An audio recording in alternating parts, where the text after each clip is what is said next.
Hey, Jane. Good evening, everyone, and welcome to a Tuesday, July 23rd, special City Council work session. Mr. Smith is excused absence on his way back from Augusta, and everyone else is present. Please stand for the Pledge of Allegiance. I pledge allegiance to the flag of the United States of America and to the republic for which it stands, one nation, under God, indivisible, with liberty and justice for all.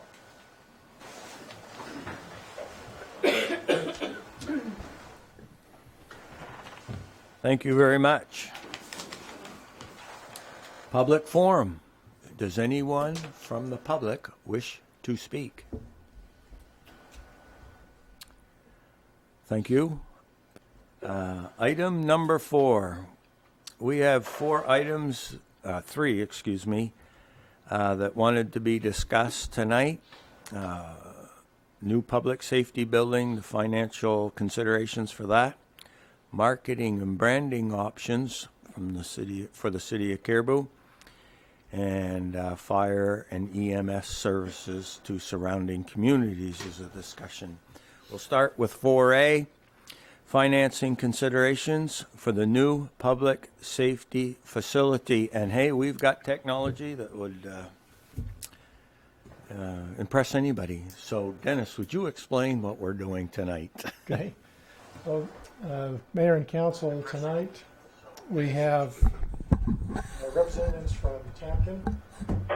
It's a company that specializes in public-private partnerships, going in and helping public entities be able to build infrastructure without incurring the debt themselves.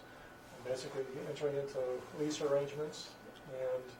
And Alexander Navar and Jeff, I'm sorry I didn't catch your last name, but they're Tamkin. Tamkin, okay. So he's the head guy for Tamkin. And sorry about that, Jeff. I'll accept all complaints after I hang up. Okay. But they prepared a PowerPoint they wanted to share with the council tonight, with the city, walk through how they go about this type of a process and what kind of the scope of I guess, things that they do and how they might be able to help the city in looking at a large capital project like a new public safety facility. So with that, Jeff, Alexander, I'll just turn it over to you. Okay, we certainly appreciate the opportunity to be able to speak and introduce our company and tell you what we do and how we do it throughout the United States. We are a developer. We were founded in 1969. We've done about 200 projects now in 96 cities, 36 states. And this public safety facility is what we specialize in, the development of tax-exempt leaseback financing of public facilities and correctional facilities for cities, counties, and states. Basically what it does is it transfers the risk of the design, the construction, and the financing from the public sector to the private sector. And also, most important, it expedites the development financing process so that you can lock in today's construction costs and interest rates because they continue to go up. The services that we provide are comprehensive from conception to completion. We do pre-planning and site location feasibility analysis is our first phase. And then we get into design and engineering and the construction, and we assume all the responsibility for the design and the construction, and also provide financing for ground-up development as well as renovation and redevelopment of existing facilities. An example of our leaseback financing, the type of financing that we provide is at tax-exempt rates. It's at the same rate that Caribou would obtain if they were to go out and issue bonds, or if they were to go to the bank. But under our program, there's no need to do that because PFIC takes the debt on their books. We're a 501c3, so we can get up to 30, 35 years tax-exempt financing. And we also, since it's a public safety facility, can make it subject to annual appropriation, so that the city council every year would have to vote to make the annual payment, or they could cancel the lease. We also have not only long-term financing available, but we have short-term financing, and that's available if you felt you were going to get a grant or some other windfall of money, wanted to pay off the financing. We can provide a short-term up to 3 or 5 years, I should say, which would be structured around any potential funds you think you might be getting. But our financing, it covers 100% of the cost. The city should not have to come up with any money for the project. Also, our lease payment never increases. It's always the same. Today's rates are somewhere around 2.5%, 3.5%. So that would be the interest rate on the project, and it would be flat for the entire term of 30, 35 years. We also provide for no lease payments during the design and construction period, and the city is not obligated to make any payments until they actually occupy the building and accept it. The city also has the right to prepay the lease at our cost at any time, and then cancel the lease by paying off the financing. Our financing also funds furniture, fixtures, and equipment, as well as new technology, and also can be structured around the current city's revenues and cash flows. If there were additional revenues that came in, which I don't think there would be in the public safety facility, all that would be retained by the city. So what we're doing is we're reviewing all the financing that's available in today's market, and coming up with the best financing options, which we present to you to see which one you might have an interest in. As an example, one of our projects that we're currently doing in Colorado is an existing detention center, and the problem that Colorado and other cities face around the country is problems of homelessness. And in Montrose, what they do is they pick up the homeless, and some of them are mentally ill. They pick them up off the streets and they put them into jail, which is the only place they have. So it has not proved to be a good solution because they've had suicides and other problems in the jail. So we're putting in 16 mental health beds, 16 maximum security beds, and that's also to comply with the Federal Administration segregation requirements. And also 30 beds of a community corrections facility, so that when the police do pick up somebody, or I should say the sheriffs pick up somebody, they have a place to put them, which is adequate and suitable for what their needs. Other public facilities we've done throughout the country is a new city hall and police station in McFarland, municipal services complex where we're putting together the city hall, the fire station, the fire headquarters, the police headquarters all in one complex. We've done libraries, fire and rescue, mental health districts up in Northern California, and other types of projects around the country.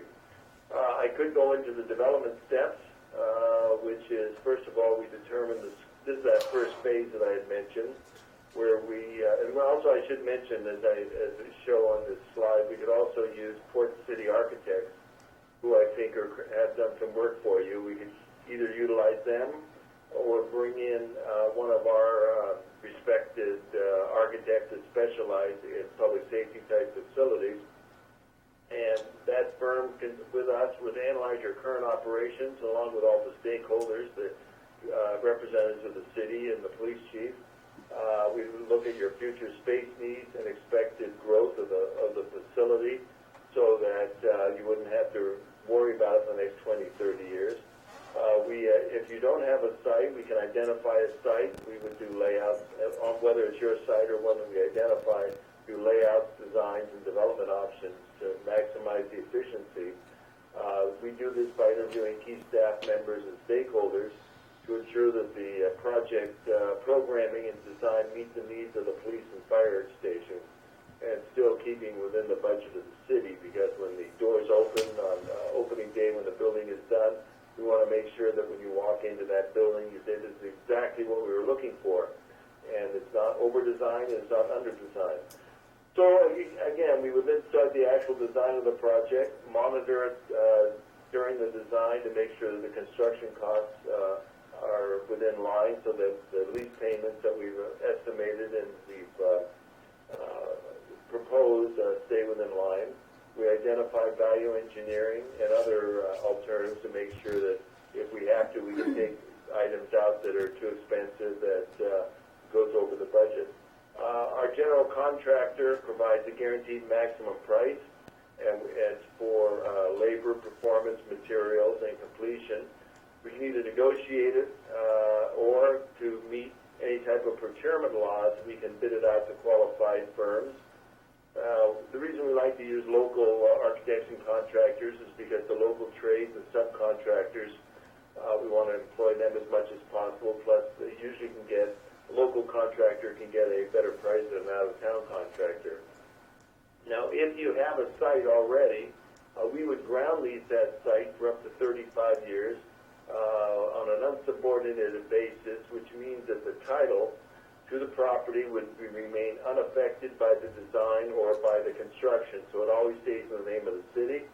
It always remains free and clear, so that when the building is paid off, you have a free and clear site and a free and clear building. As I mentioned before, we provide 100% of the financing at tax-exempt rates. We have a nonprofit 501c3 that we can use, which is captive within our organization, or we could use a preferred entity that the city might have, like a economic development authority or a foundation or something like that. Or we could be the 501c3, which is really just holding title to the property while the bonds are in, the financing is being paid off. Upon the expiration of the lease and or prepayment by the city, then the title then is transferred to Caribou, free and clear the building for $1. So what we're doing is we're doing an integrated project delivery, which puts all of the participants and all the stakeholders together in a collaborative process. This expedites the schedule to save the city money by locking in those construction costs and interest rates before they continue to increase. There's a lot of, if you do building today, say it costs $5 million. If you wait 5 years, it could cost these, if inflation goes at 5 or 10% a year. And I'm talking just about the construction trades. That building can now cost $7.5 to $10 million. So it behooves you to move the projects along as quickly as possible. Again, our firm then accepts the risk of the design, the construction, and the financing. Although the city has complete control of the development process because we keep coming in and getting approvals for all the decisions that we're making to make sure that the building is exactly how you want to do it. Our development experience, having done 200 projects in 96 cities, gives us budget controls to prevent the project from being over-designed. The city is not going out and issuing any bonds, does not require voter approval, and therefore is a good alternative source of tax-exempt funds through the annual appropriation lease that we provide. But what it really allows us is the city and PFIC to focus on their core competencies. PFIC specializes in designing, building, and financing facilities, and the city obviously has a lot on its plate, so it's involved with public safety administration and community service, so it can concentrate on that type of its core responsibilities and not worry about the building. This is an example of all our different offices, and now we can be opened up for questions.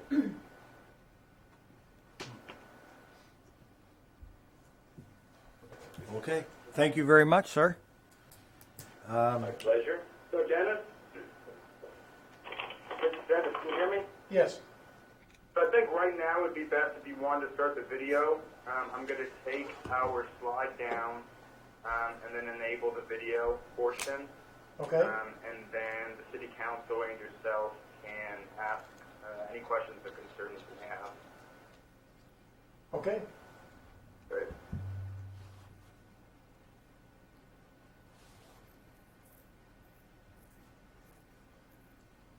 All right. The council can see you up on the board, so. Oh, great. Okay, we're open for any questions.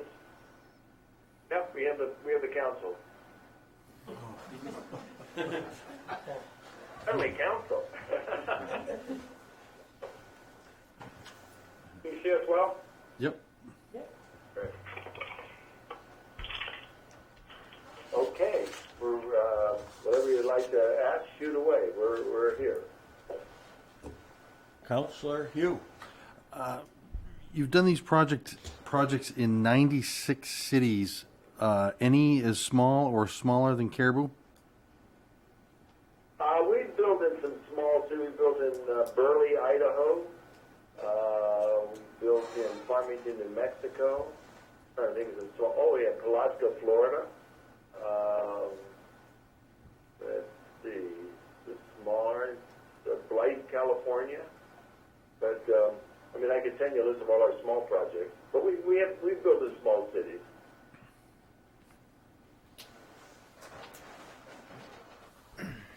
Anybody else? Tom? Dave? Yes, sir.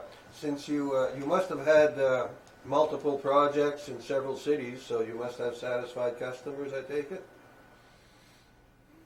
Excuse me, you cut out just for a second. I said you've done multiple projects in some cities, so you must have satisfied customers? We hope so. But we can send you a list of those as well. Have you done more than 2 in any particular city? Yep, we'll have more than 2. How many current projects do you have? How many current lease agreements do you have in place? The lease agreements are being held by a 501c3, so I'd say currently there's probably 15 or so. I mean, the way it's set up is we have a 501c3 that is the landlord who actually signs the contracts with the architect and contractor and obtains financing through either bonds or bank loans, private placements, to build the facility, and then it holds it, but it really isn't, there's no cash flow involved in these projects. All the money that the city pays goes directly to pay the lease payments. Nothing comes to the landlord. It's all a pass-through. These P3 projects are gaining more traction. You see a lot of highways and interchanges being built through P3. I think they built a $300 million courthouse for the state of California in Long Beach, California. Chicago has utilized quite a few P3s, but they're and I think our president has also said that he's going to fix all the $13 trillion worth of infrastructure through P3s, public-private partnerships. Have you done any in Maine? Have you done any in Maine? In where? Maine? No, not yet. That's why we're looking forward to coming to Caribou and doing our first project in Maine. But we would be utilizing architects and contractors that have worked in Maine and have done multiple projects in the public safety. That's how we're set up. On all the 200 projects we've done, we do not do construction or design within house. We always utilize local architects and contractors and engineers from that city and state. Now, I'm not sure about it. Did you want to use Port City architects? I think we could just say that we've utilized them so far. They've done some facility analysis for us. They've done some future need projections for us and some general space design. So there has been a lot of legwork done by Port City already. Now, we certainly would not want to recreate the wheel, so if they've done work on the project, we can utilize them as the architects, but we also could bring in some of our consulting architects that have done multiple police stations and public safety facilities throughout the country as an advisor. A lot of times they joint venture the two architecture firms. That's been done quite a bit. So they get the experience of a state-of-the-art facility, yet they still have the local flavor of the local architect. I think some would argue that Port City is not necessarily a local architect to Caribou. They're Oh, from no, I know they're Bangor, aren't they? Portland. Portland? Okay, but they're from Maine. Barely. There's different areas of Maine. I don't want to get into any regional conflicts here. Exactly. This isn't Portland, Maine we're talking to? We're 300 miles north of Portland.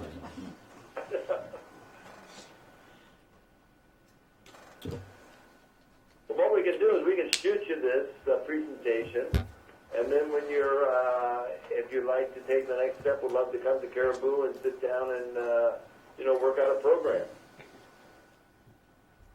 Do any of the chiefs want to have any questions? We have our fire chief and our police chief here as well. Let me see if they have any questions for you.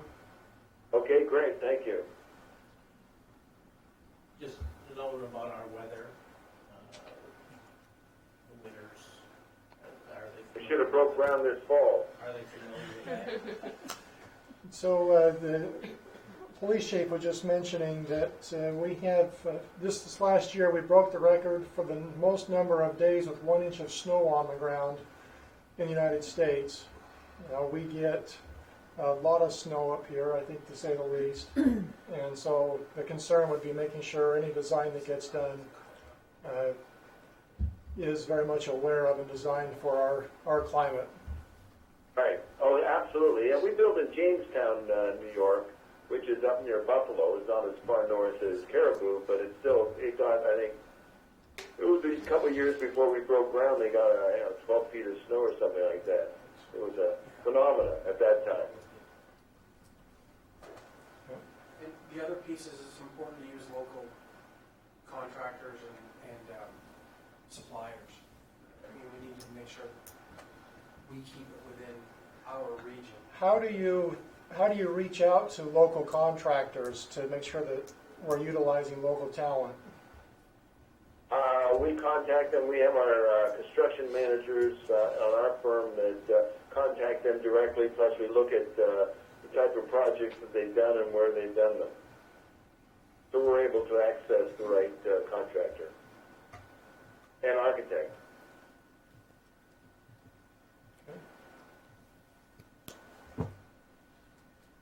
Anybody else on the council have any questions or comments? Okay.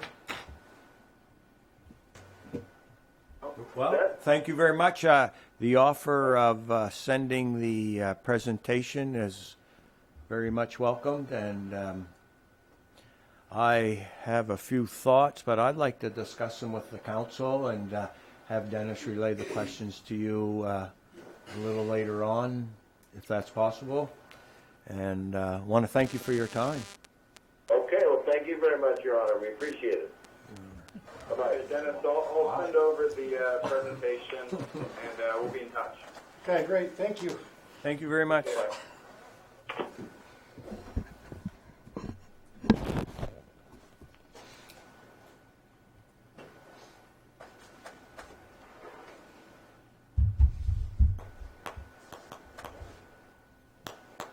Okay, they are disconnected.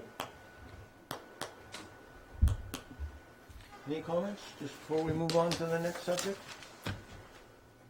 Are they, when they build that facility, they own it, we're leasing it, do they pay property taxes on that? Or is that tax exempt for them as well because it's a safety building? Where they'd be utilizing a 501c3, they would be tax exempt. They would be tax exempt, okay. Plus, we're beyond city property as well, right? But didn't they say something about leasing the property to put their building on? So would they, If we already own the property. right, would they pay, would there be some revenues to the city for that? Because they're leasing our land to put their building on that they charge us for?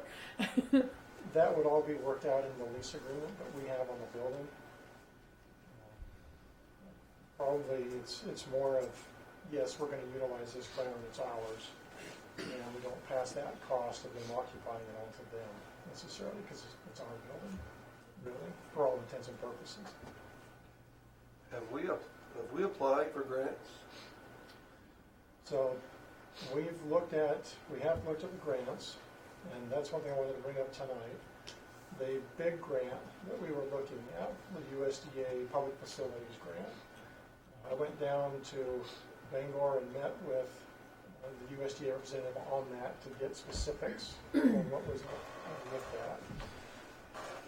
All the literature that they have on their website would indicate that we are eligible for a 55%, up to a 55% grant and or loan through USDA if we wanted that. They indicated that their loans are at 3.5% for 30 years. And when I got into specifics about the grant, they said, oh, you only would qualify for about $50,000 of grant.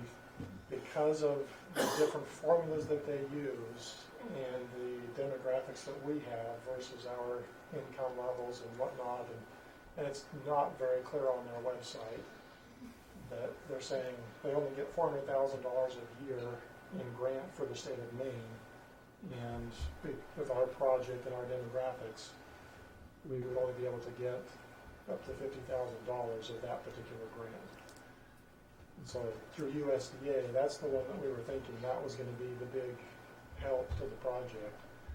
And then they're saying, no, it's this particular fund through USDA is not going to be that big cash cow that we thought it was. So we have $1 million TIF, Then in TIF, and we're not going to get anything else. 50,000. well, you could get up to 50,000 through USDA. We're also looking at other grants as well, but none of them were as big as we were anticipating or hoping for. $5 million. It's unless the USDA, unless the federal delegates are able to get an earmark, basically, of USDA dollars toward this. That's what we have to do, and that's very difficult these days.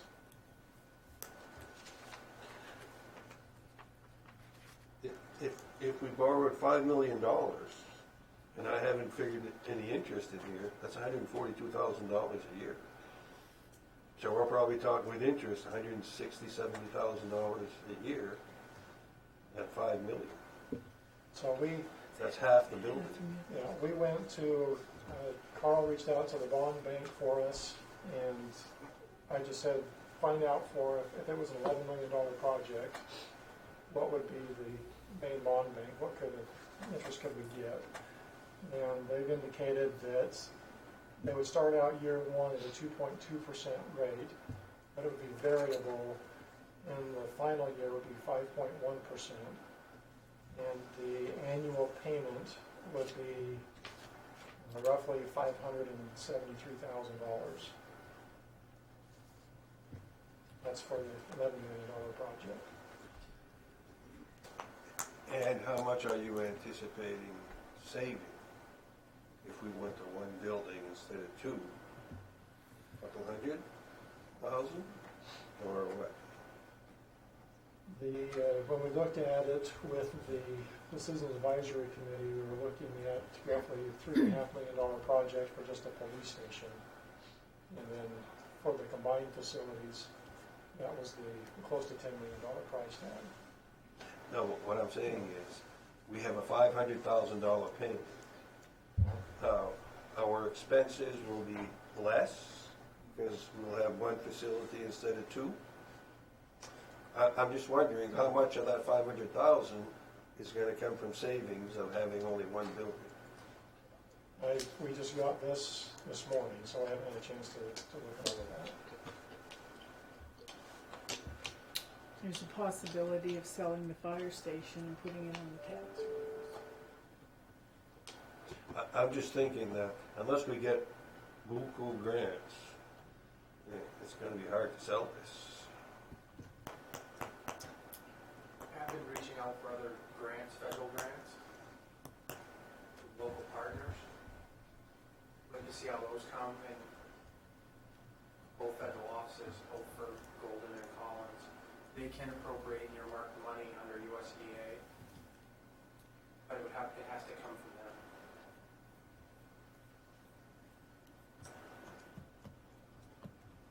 Thank you. Any other comments, questions? So we don't know what their rate would be. We don't know yet what their what the lease payment would be versus the payment that you just said if we borrowed the money through a bond, because they would do the financing, so, and it's leveled, it doesn't go up from, The indication from PFSCA was that they would have a set rate all the way through the 35. somewhere between 2.5% and 3.5%. USDA said that their rate would also be fixed at 3.5% if we went with a loan through them. We haven't had a chance to compare as far as the options go that way, which would be better. 3.5 fixed for 28 years versus this bond bank option for a low starting rate with a variable rate. Any other comments or questions? Tom? So PDT says this thing could be close to 11 million, right? Is that what PDT came up with? Combined, fully finished facility. Didn't we have an architectural firm from Bangor do a design? What was their number? They couldn't do the design. It's close to 7. Because I talked to the guy who did it. Yeah, they couldn't complete a design, so it didn't, nothing they did met our needs. That's why we moved from the one in Bangor to Port City. That's actually, Why did it meet our needs? the design was wrong. They weren't meeting up to today's standards. They just built one down in Brewer. That architectural firm built one in Brewer. Yeah, they didn't meet ours. What's the difference between ours and Brewer? They didn't meet our designs. Okay. What I'm saying is that this thing might not cost 10. And to really do this, if you guys want to do it,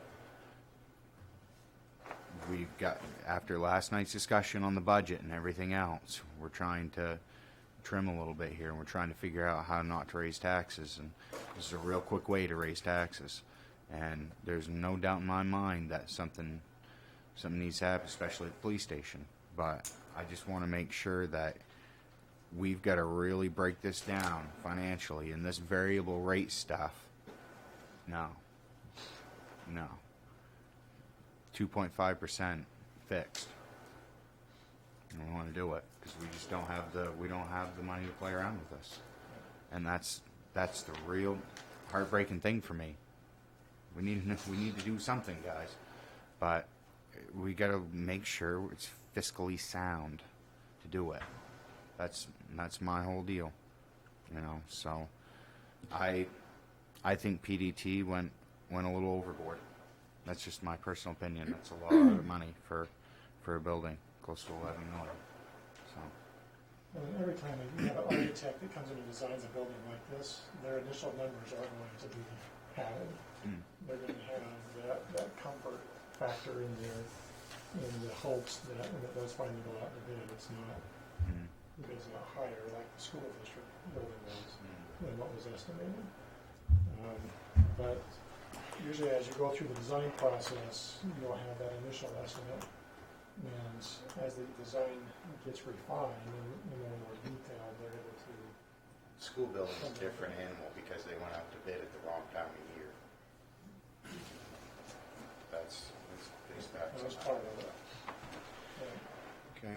So with the setup that Tamkin was talking about, what they would do is and we did this in a similar process in the building before I came here, was you basically go out and you're starting the design and you're getting your contractors involved in the design, people that have built these things, and so as they're looking at the design and it's coming together, they can say, that's not going to work, that's not going to work, this would be better as far as the constructability. And at the end of the day, they know they can build the building the right way, and they give you a guaranteed maximum price. What that means is they will not go over that, and any change orders that come, they know that that's the price they have to meet at the end of the day. And so we could do a similar process. I know Port City talked about they've done a similar process in some of their projects. It's just a matter of, do we want to go that way, or we just want to get the design and go out to bid and see what happens. Really, I think we were trying to find out what is the dollar going to be in order to really get the the dollar amount, you have to have a design that's practically ready for construction.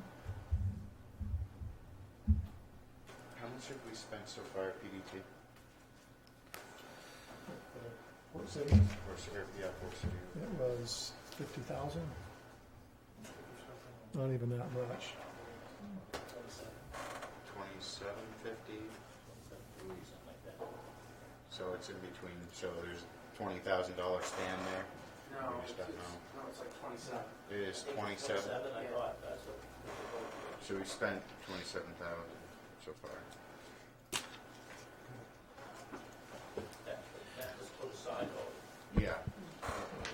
Okay.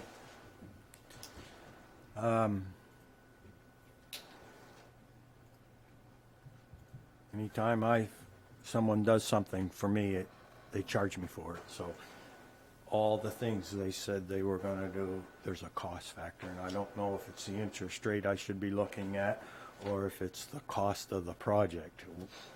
It's the two of them together that are going to matter on any of this, and just like it was going to cost Port City to do something, and I just think we have a lot of talent home that I'm willing to listen.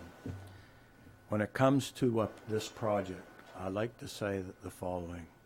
We have a need in Caribou for a new police department. Building. I know, I'll go slow home tonight. And I overwhelmingly hear this in the community. And when you hear, from my opinion, 1 of 7, when I hear it, the way I hear it, the way I read people as they're talking to me about it, we'll find the money, is how I'm going to look at it. But let's do it, and let's do it efficiently, and do it to the best of our ability, as much as we can local. So I'll just leave it at that. And one last thing. I don't want to get going here. I'll get rolling. I really would like to see a big plan of the police station, the fire station, and the city office at one structure. At some point in time. I mean, you could almost, we talked about the long-range plan. I mean, you could almost say, okay, over the next 20 years, this is what kind of thing we like to see if we can get going here. And pick away at it over time. Put it in the budget as an annual expense in the capital. Let's get going. Let's start. And you start with the needs. And I just am tired of chasing money. I'm tired of chasing grants. If one falls in our lap, that's fine. But we'll figure it out where the money comes from. So, okay. I just had a question on when I want a clarification, when you said, let's do it. It meaning the whole enchilada, or start with the police station and go from there? Because we need that police station. We really can't keep I guess putting this off. If we're gonna look for something, we at least, our original thought way back when we started this was we need a police station. That's what we were gonna do. And then the grant thing came up where, well, if we could get 55%, it would be just as cheap to build the whole thing. But if that's not in play, we at least need to get something going on the police station and add to it as we can or whatever, but we need to get the police station going. couldn't agree with you more, Joe. Yeah. So was that what you were talking when you said it? What did you mean by Well, yeah, I can, yeah. But what's that phrase, I can walk and chew gum at the same time, but at the same time, what's our big plan? I'm just, so that it can fit right in and it all meshes together. That's all I'm saying is, what is your because eventually we are going to need a new fire department. what do you get from the people on the street? Because what I got from several people was that they are in favor of a safety building. That's what I'm hearing. But it's not the whole town. You know, do we need, The people in the world I travel in, and we all travel in different worlds, that's why there's 7 of us, to bring the diverse opinions together. We need the police station. absolutely. We don't need the fire station. That's what I hear. It's Yeah. not, Yeah, you know, but I can tell you, I don't hear anyone saying anything about this building, and this building scares me personally as to what I see. So it's just opinions, and it's how you're going to go about it. If the grant with the fire station comes through, and if the Kazuntas work out, like Mr. Mott, you know, get her down to $5 million. Hey, you know, I guess I'm in favor of that, but we're spinning. You know what I mean? We're not getting what the need is. That's right. right. Now. That's my point here, okay? That's my point. So if we start with the police station, we know that there's not going to be these big grants for the police station. But there are some out there, or there were, for the fire station. So you build a police station with the means to add on. The grant comes up for the fire station. That would still work, wouldn't it? I Build would, it onto the. you know, I would assume we were not supposed to ask too many questions tonight. and I do want it on the next agenda for this exact conversation. Right here. Okay, because For we this can't one keep. that we're on right now, not necessarily to talk about this group we just talked to on the video or Port City, but to talk about this exact conversation. The need that I'm hearing is for that police department. It building, absolutely is. say. And We can't keep going around that thing. We got to decide. I mean, do something. well, I don't We have know to if do we've ever something. actually. In my particular case, I don't know if I've ever actually been asked to look at just the police station. Well, it was. It's always been this combination stuff. Well, we did it when we had the meetings. We did both ways. We did it both ways. Every time I tried to say something, I got shot down. Though. I mean, it was Yeah. like bam. I think that. I think, no other way of looking at it was well, good enough. I think a lot of it was because there was a big grant And that's possibly fine. in play. That's fine. Okay. That's fine. But But it started out being a police station. It started out the need for the police station. that's right. And I, you know. Okay. Any other comments or questions? Time's up. Time's up. I know it. Did you hear him But say a $300 million city office? Is that what he's, right, town office? Courthouse. Yeah, quarter. $300 million. Well, we're here in California. Why not, right? Yeah. All that money coming in. It's crazy. okay. Well, thank you very much. Item 4B, marketing and branding options.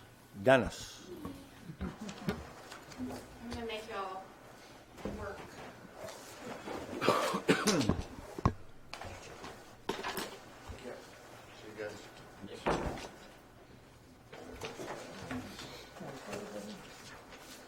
All right. So we had the first presentation, I think it was in June. I haven't got spell check. What am I going to do? I won't judge, okay? You should see my spelling. Can you go back to the first page? Okay, so we already kind of did like a high level talk about marketing and branding. Tonight we're going to talk about goals. So in order for me to kind of move forward and start strategizing and, you know, making some ideas and putting them together, I need to hear from y'all what you think and what you want this marketing and branding campaign to say about the city. So, with that in mind, we're going to talk about goals.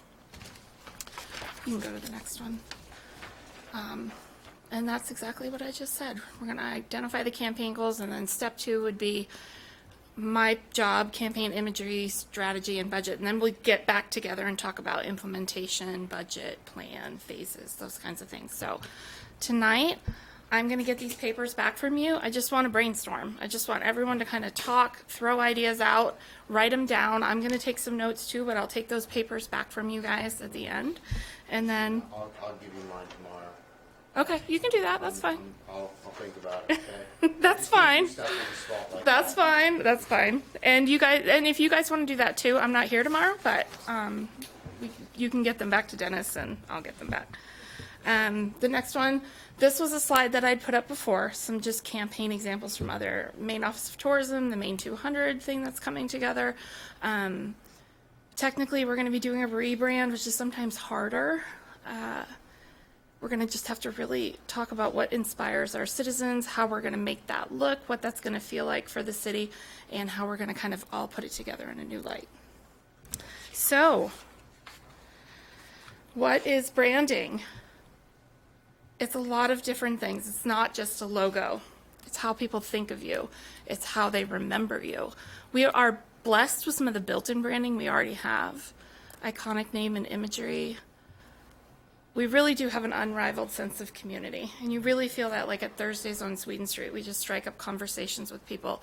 The downtown team will go around and ask people to give us words that describe Caribou. Home is the #1 word that people give us. Reunion night was a good example of that. People that haven't been home in 20 plus years, and they still said Caribou was their home. So that's something we can really work with. And quality of life. We have an amazing quality of life. We have great city services, great parks, snowmobiling. We have it all. We have 4 seasons, great things, outdoor things to do. We've got a great wellness center. We could go on and on. So what we want people to know, these are just things that I wrote down, but I want to know what y'all want people to know. Business friendly, progressive, diverse. So you tell me. So on the next page, let's just chat it out. Brainstorming. What are some of the words that come to mind when you guys think of Caribou? Or when you're talking to people on the street, what do they say? What do they say that they like about the city? I just know from experience, I moved back here to raise my kids, and that the Caribou Cares About Kids theme is really important, and I think that's something that we need to promote more. We're going to have a new beautiful school. We have affordable homes. It's a good place to live. It's a good place to raise kids. We have a good rec program. I think getting that word out there that that this is the place that you want to raise your kids would help to grow the community as well. Awesome. That's why I came back too. What else?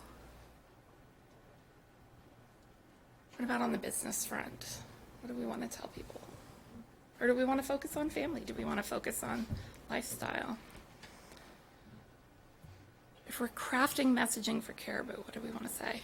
I don't know if this fits, but when I go on a cruise and Yeah. you stop somewhere, I got an option of 15 or 16 excursions I can take. I think we need to say, when you come to Caribou, you came to visit family, or you came to snow sled, but there are all these, I mean, like a guide service. I think you're hitting a good one on the head. Like, people come up here snowmobiling, we should have volunteers, and I would volunteer to show them around. I mean, they see the map, okay, but, stuff like that. Or somebody comes up and wants to go fishing, we have some volunteers that might take them, or just tell them where to go, or show them where to go, or stuff like that. Yeah. So we have planned outings that you can take on your own, or ask for. That's a good one, because that's evident with like Neil's program at the Rec, the Take It Outside series. People sign up like crazy and haven't been to these places, may have lived up here their whole lives and didn't go. Melissa Swanberg actually helped the downtown team put together a bucket list too for the summer, and we put it up on our Facebook page, and it got shared like gangbusters. So yes, people are definitely looking for those opportunities, and sometimes you just need to say it. I think that's a great one.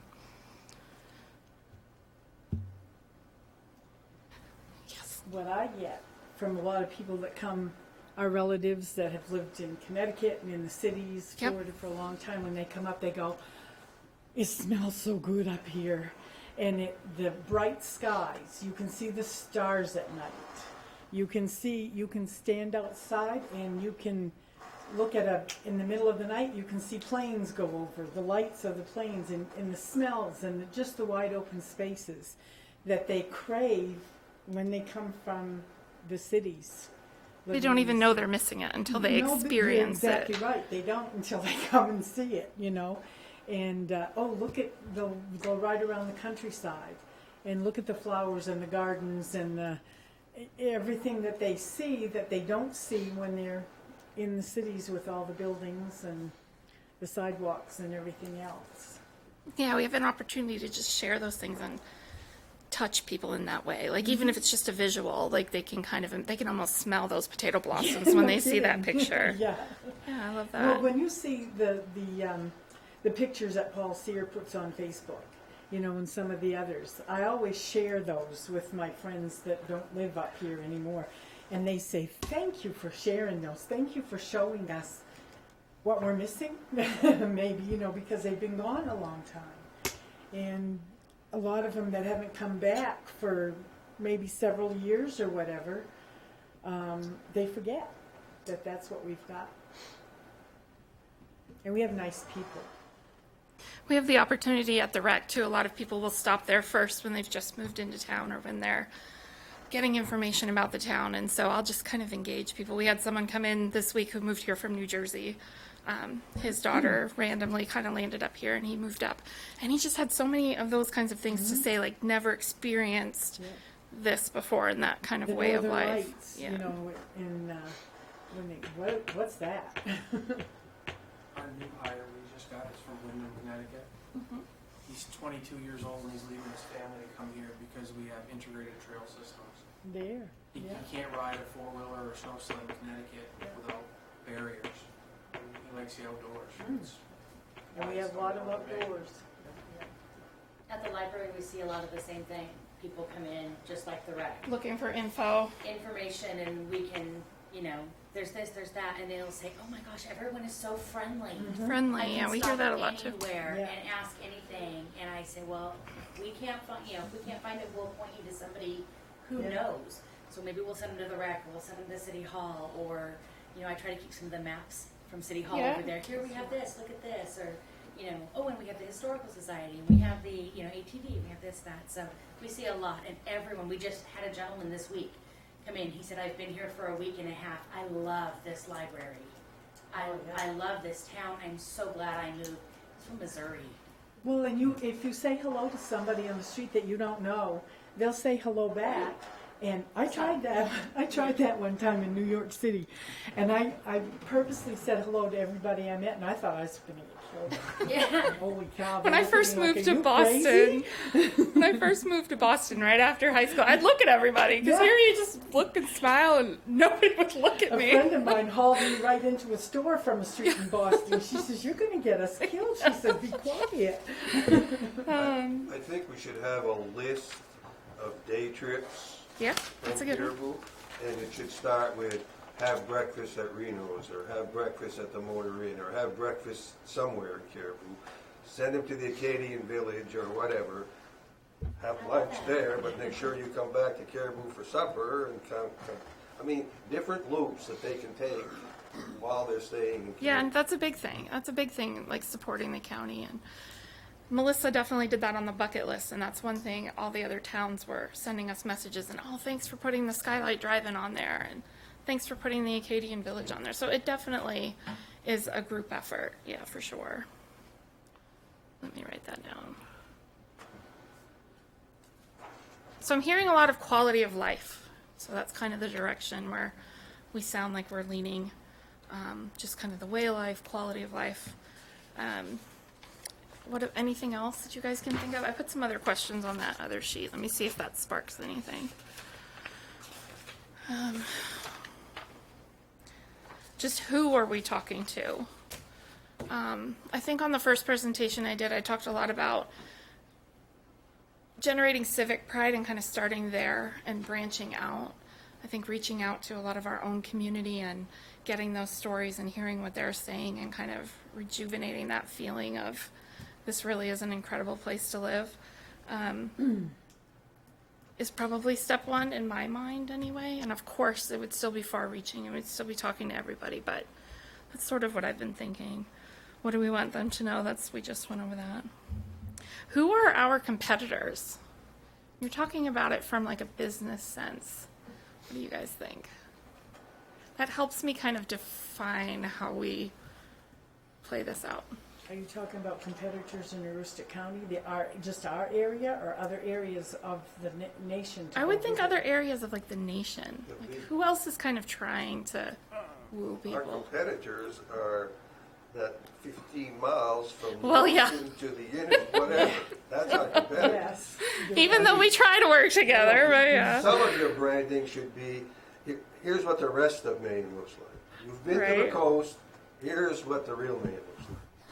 Or the Maine we love, there, put it that way, instead of shitting on them. Whoops. We're on. How do you really feel? Yeah. Well, on, There's only 7 people watching on YouTube. Yeah. I apologize to the 6 of you that are watching. Bill Green, Sunday Yeah, Bill morning, Green I don't does a know good if you time. saw Good. that, with Jessica Meir and Chris Cassidy. And they were both from Maine, and he was talking to them and interviewing them. And Jessica said, I think Caribou represents Maine better than York does, because he was with York. She says, I think Caribou's the real Maine. That's awesome. And this kind of campaign, too, once we get it going, this will help us next year, especially with the Maine 200 coming up. The Maine 200 committee is doing a really good job, but a lot of their stuff is on the coast. So if Caribou can kind of be that anchor in the county and draw the attention up here and show people what we're doing, too. So this is something that can go hand in hand with that. And then... Have you ever watched it's National Geographic? They take each state and they do it from the air. Oh, Air America. That's on the Smithsonian. You know what? I haven't seen that. Yeah, that's Write good. it down, though. I'll check no, it out. you don't want to watch the No. one from Maine because it's going to It was all- upset It's coast. It was all It's coast. going to upset me. They did show a 5-second of Mount Katahdin. That's just But that was their thought of, that was northern Maine to them. They had nothing. Right? A lot of Yeah, people some don't people realize. Here's what the rest of Maine does. Yeah. Northern Maine to these people is Bangor. That's about as far north as they go. Brandy could be the real northern Maine. Yeah. And then last question. So what is the motivation for developing this strategy? What do you see happening from doing a branding campaign? What would you like to see kind of happen from this? Even if it's pie in the sky. People. Recognition, people moving back. I mean, we could do something like, if you like craft beer, we've got this, we got First Mile, we got, if you like snow, we've got this. If Good you like idea. hunting, we have, so you hit, All the seasons. all what the you stuff. like, we have. Yeah. And here it is, there, and there, or something like that. Maine Office of Tourism did a good This Is Me, M-E kind of campaign. Something like that, you can just kind of brand anything. You can talk about the snowmobile trails, you can talk about the beer. It can be everything, so. Awesome. So can you go to the next slide, Dennis? So now what? I'm going to take all of this information, my notes, your notes, I'm going to put it all together, kind of process it, come up with some different ideas, different logos, different taglines, different things that we can do. I really want to get into a video campaign. I'm starving to do video again. It's just time consuming, so carving that out again? that time to get it done. Could you say that again, please? Video. I'm dying to do video again, so I want to incorporate video into this campaign. So I will take all of these thoughts and kind of make that message tangible, and then craft kind of a loose strategy, and then we can sit down again and review, edit, enhance that strategy. I'll give you my ideas, you guys give me your ideas, and from there we'll build it. Talk about budget. I think that's it. And I'm not going to pressure you. You don't have to give it back to me right this minute. I gave you everything. I know. I was right in everything you said. So yes, we're good. But any questions for me? Yeah. Yeah. Yeah, I got a comment. Sure. But does anyone else have a comment on this? Go ahead. Go ahead. Okay. I envision that the videos that you had on the Caribou website, Yep. there was 3 or 4, can't remember, as a thought process for the future. That was a strength that I saw in marketing.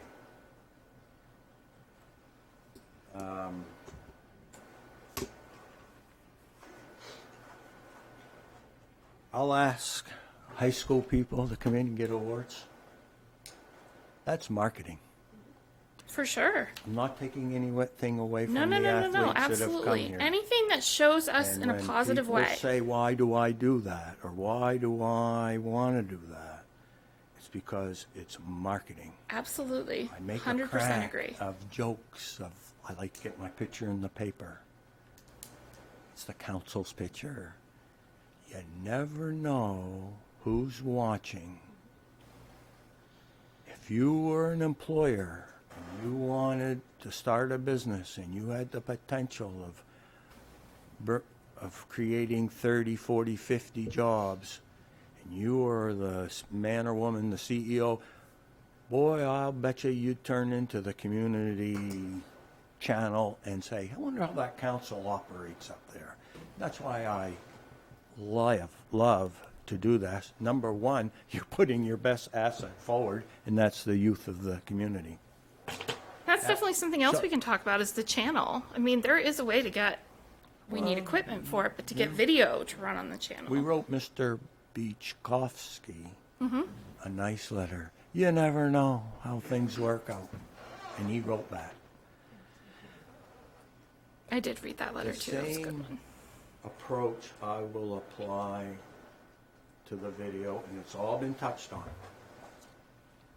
I envision, and I don't want to go too deep in the weeds, but I envision Dennis Marker standing out in front of them Caribou talking about the positive things of Caribou.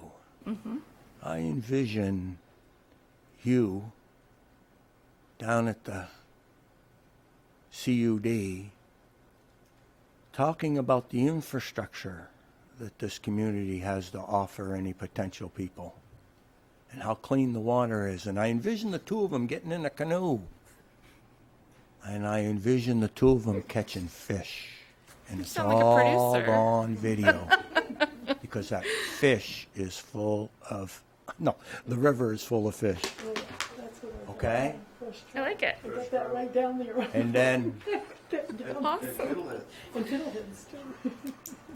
I envision seeing Gary Markey having all those little kids around on the first day they're learning how to do kayaks. And I envision the video showing those kayaks going into the Aroostook River. And those kids are going to paddle right next to Dennis Marker and Hugh Kilpatrick while they're catching fish. You do it through the video, the magic of video. Yep, we'll stage And when it you all. get to the Forbes Landing, you have the fire truck there with the camera shooting down on it.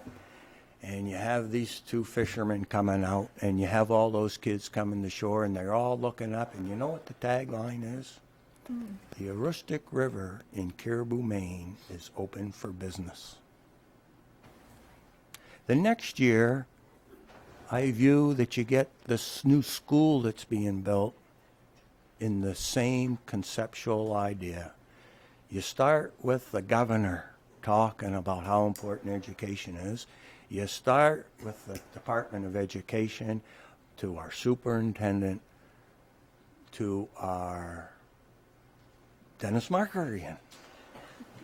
And You're going to be a that superstar. is, Start working out. that's the, and that could, and that's, and then you tag on to the Gary Markeys of the world and what we're doing for our youth and our basketball, our sports programs and things of that nature.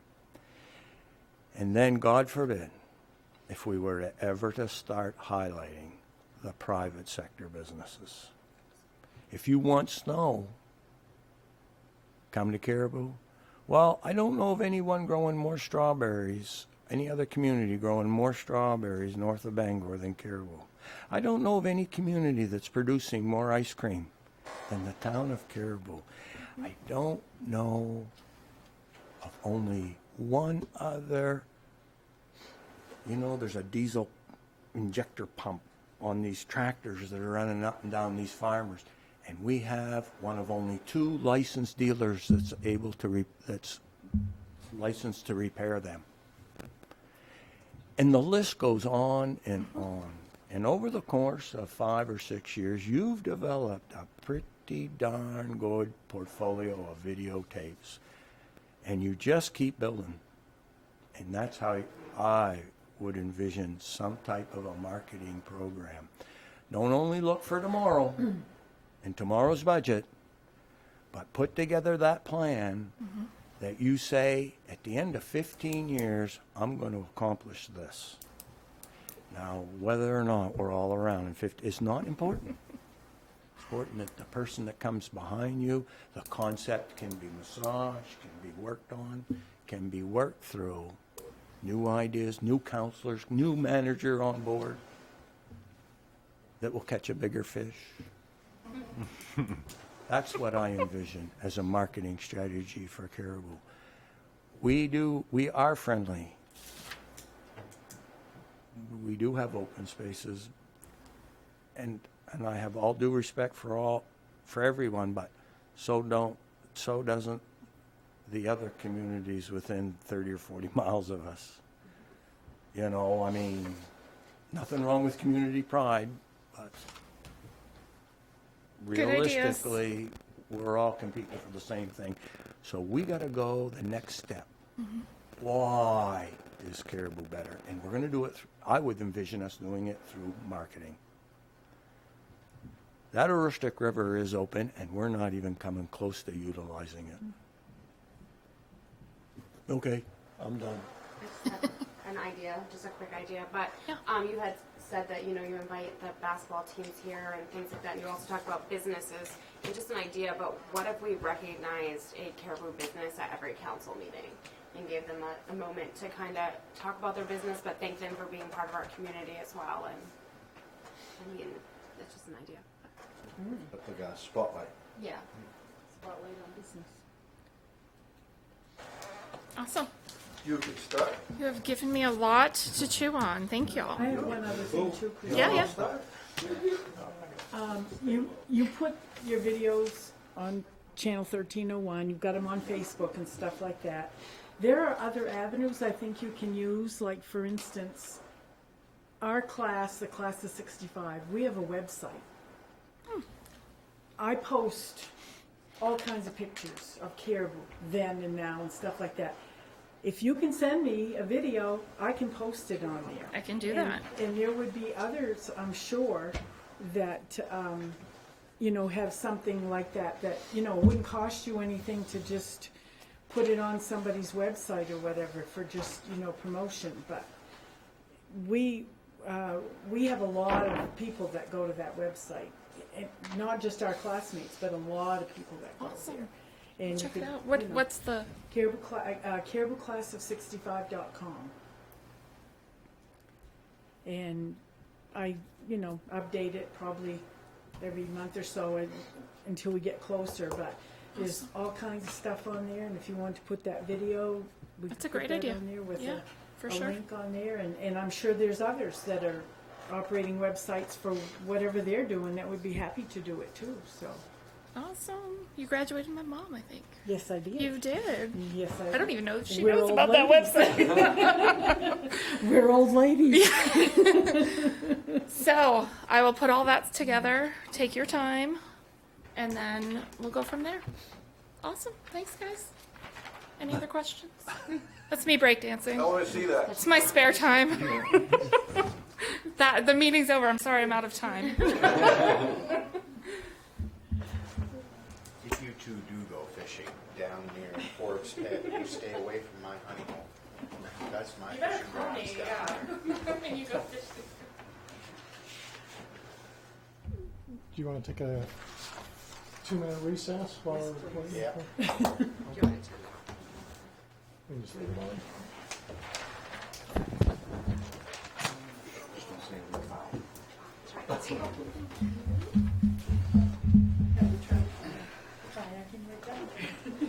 That right across the street. Yeah, yes.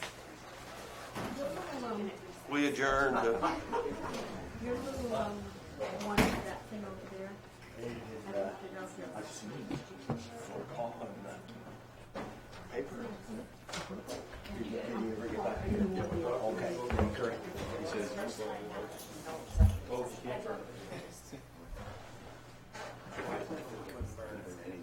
Yeah, well. no, that's all. One of the 5. Maybe they'll come back after the adjournment, or after the recess. No, that's important. Must have hit some. Well, let's see how it plays out. Just so you know. So my look shows up this morning. Remember, your microphones are on. Thank you very much.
Okay, We're on. we're on. Item number 4C, fire/EMS service to surrounding communities. Dennis. Well, Council, I have 8 slides tonight just to share with you some information. Last time we talked about this, we were looking at just the EMS side of things, and where our budget is based on fire and EMS, we wanted to bring back these numbers to you relative to fire EMS service as a whole within the region. When I say the region, I'm talking about the communities that Caribou is associated with directly. It does not include any mutual aid areas, okay? So when we look at the population of the region that we provide services to, you have Caribou that has just under 8,000 people, Washburn-Wade just under 1,000, Connor has around 500, New Sweden 600, Woodland a little over 1,000, Parham 400. Then you get out into the further reaches of Westmoreland that has 80 according to the latest census estimate, and then you have Stockholm and up around the lake areas that have just under 400. Did you call it Westmanland? Westmoreland? Sorry. I'm from the West.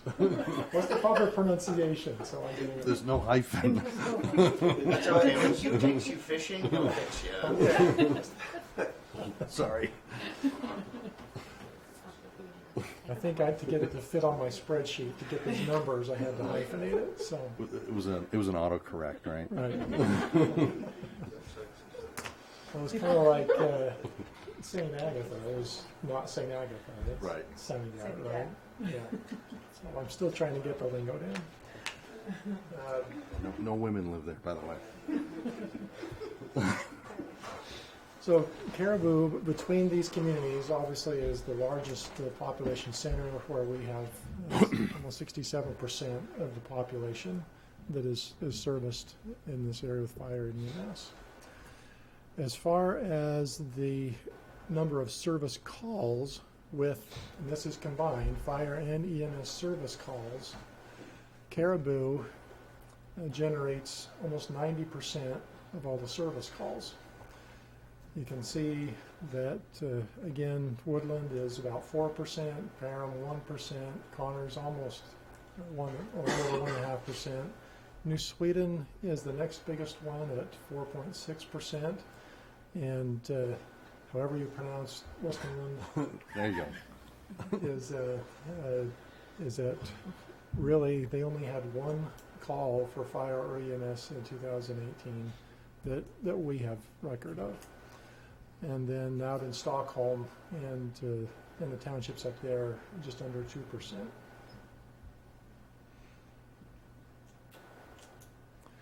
When you look at the budgeted expenses of these communities, so this is just in their budgets, and according to their most recent audits, this is how much money they're spending on fire and EMS services.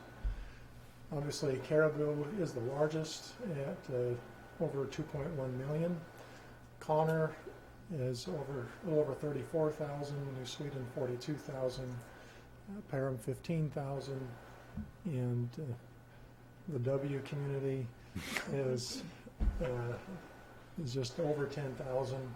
Stockholm and the township a little over 20,000, and then the Washburn-Wade almost $90,000 that they have budgeted for expenses related to fire and EMS. If you look at the revenues of these communities for the same services, you only have 2 communities that are generating revenue.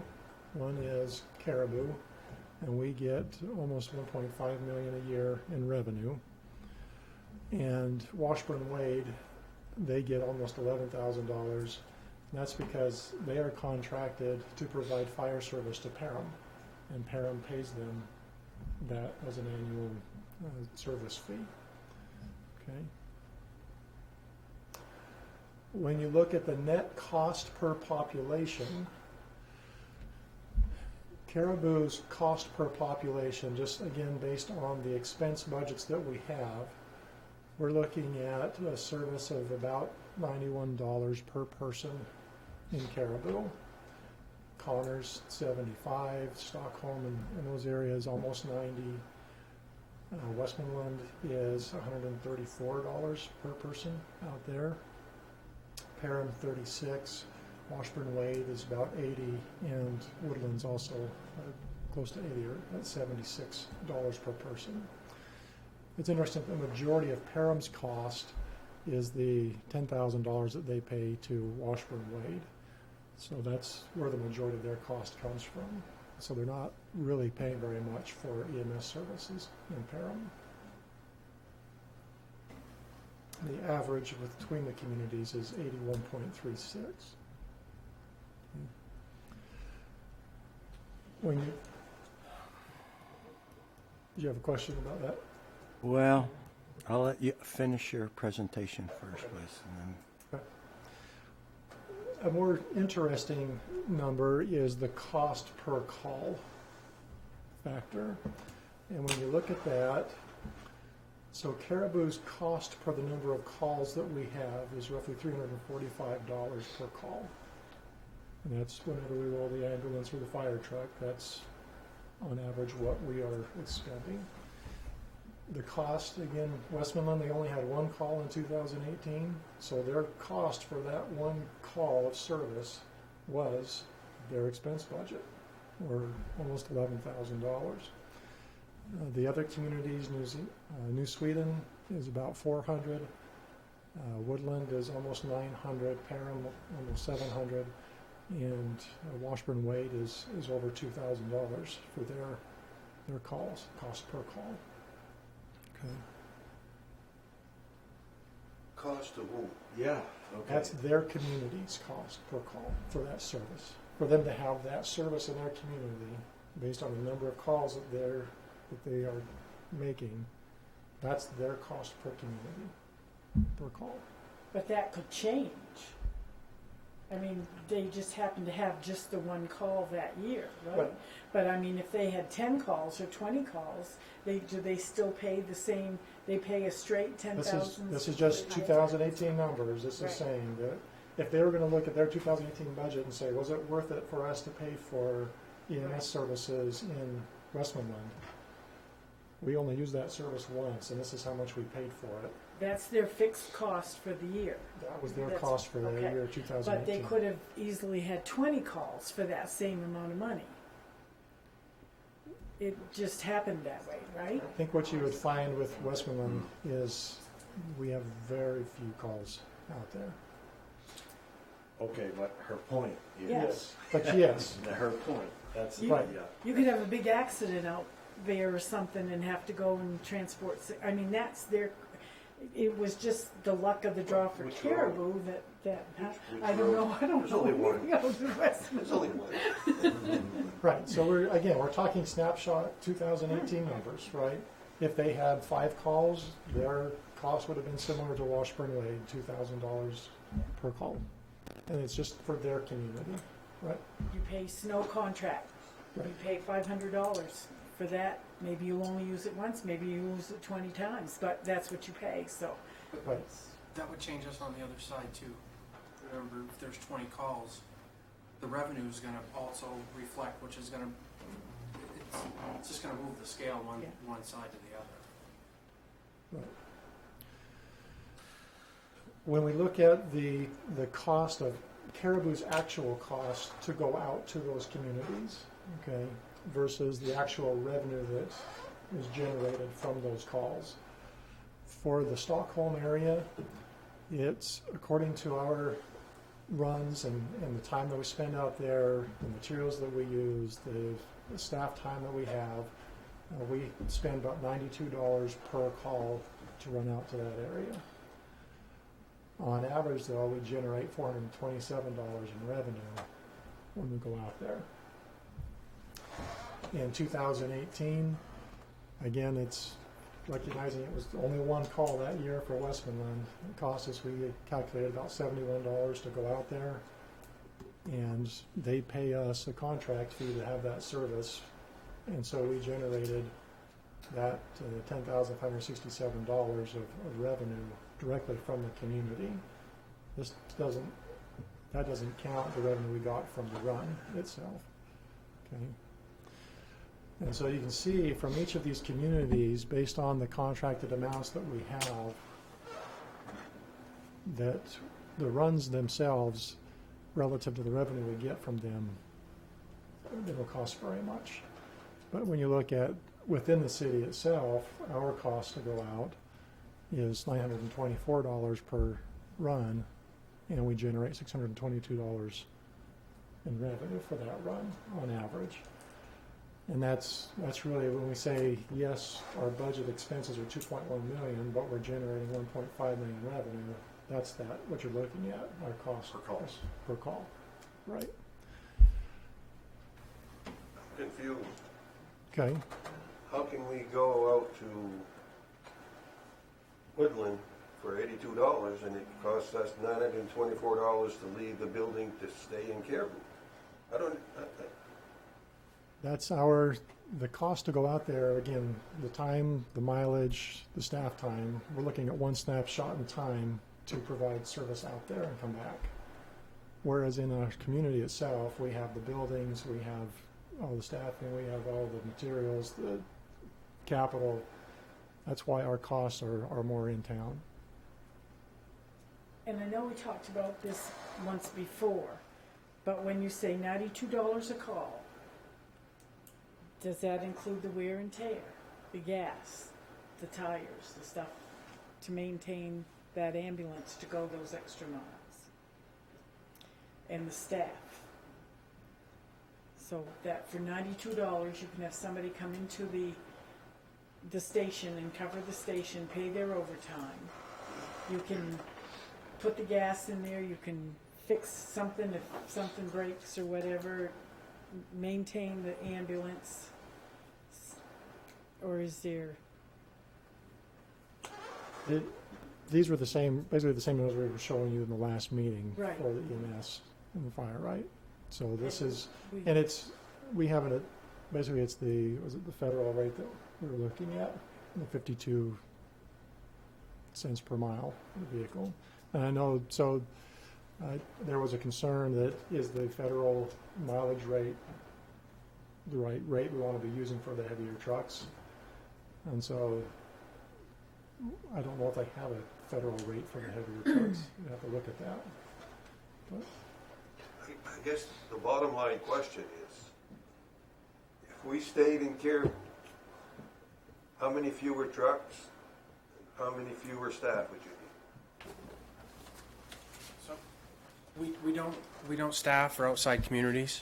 There's 300 calls a year. We staff for the city. We're able to do those. What takes up our largest amount of time is transfers. We're on one now to Bangor. That's not in and out. That's 8 hours with 2 guys on the road in a truck to Bangor. We do 1 to 2 of those a day. That's the new norm for us. But that's also the biggest generator of our revenue. Transfers account for about $900,000 a year in our revenue line. Emergency runs are very, very, there's no mileage. So you're getting, going back to the rates, if you're on a Medicare rate, you're 11, I don't have it right in front of me, you're 11 something for the first 50, and then after the first 50 you drop down. So 4 miles doesn't, it's $40. And if it's a basic trip in town, it's $288 plus $40. Well, when you're going to Bangor for 176.4 miles with a basic or an ALS, which starts out at $800, those are your big dollar amounts. It accumulates in mileage. So that's why it accumulates so much for the revenue budget, is to do those transfers. Well, one transfer, income, roughly. Depending on which insurer, usually about $2,800 is a good average. Cost.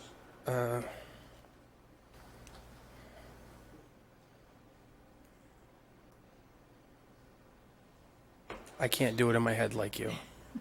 Hold on. roughly. Yep.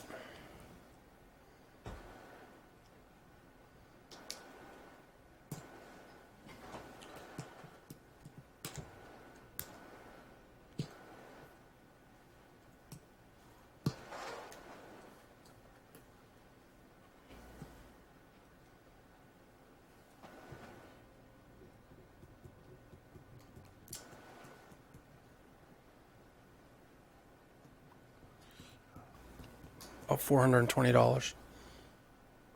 Is that just labor? That's fuel, overtime for the person coming in. Very few supplies because we take them from the hospital. We're transferring their patient. So it's a money maker. Transfers are yes, sir, absolutely. Okay. Can we, I don't mean to interrupt, but can we let Dennis, were you done your That was my presentation? last slide. So whatever questions you have. I have to get my question out while it's still in my mind. Go ahead. Go ahead, write mine down. Like that $10,000 one, okay.